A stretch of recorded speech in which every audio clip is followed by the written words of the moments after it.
नमस्कार. मी ॲडव्होकेट विशाल जाधव पाटील, कोर्टाची पायरी या आपल्या चॅनलवर आपणा सर्वांचं स्वागत करतो. आज आपण भोगवटादार या संकल्पनेबाबत माहिती घेणार आहोत.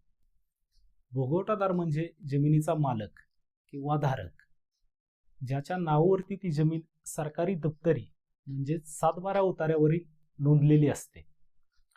जमिनीच्या मालकी हक्कानुसार भोगवटादाराचे मुख्यत्वे 2 प्रकार आहेत: भोगवटादार वर्ग 1 आणि भोगवटादार वर्ग 2. या दोन्ही प्रकारामध्ये फरक जाणून घेणे महत्त्वाचे आहे, कारण यामुळे जमिनीच्या खरेदी विक्री आणि वापराच्या अधिकारावर थेट परिणाम होतो. भोगवटादार वर्ग 1 म्हणजेच क्लास 1 ऑक्युपंट या प्रकारच्या जमिनीवर मालकाचा पूर्ण आणि निरंकुश हक्क असतो. ही जमीन मालकाची वडिलोपार्जित किंवा पूर्ण किमतीने खरेदी केलेली जमीन असते.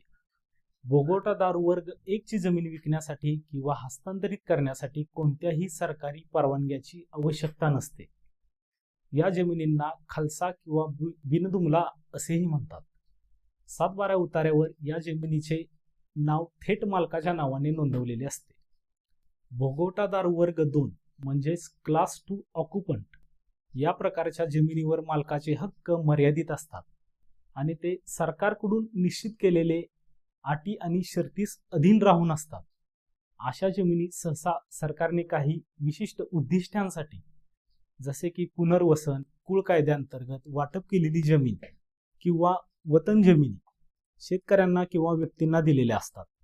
भोगवटादार वर्ग 2 ची जमीन विकण्यासाठी किंवा हस्तांतरित करण्यासाठी सरकारी परवानगी घेणे अनिवार्य असते. सरकारी परवानगीशिवाय असे व्यवहार करणे बेकायदेशीर मानले जाते. सोप्या भाषेत भोगवटादार वर्ग 1 म्हणजे पूर्ण मालकी हक्क असलेली जमीन आणि भोगवटादार वर्ग 2 म्हणजे मर्यादित मालकी हक्क असलेली जमीन.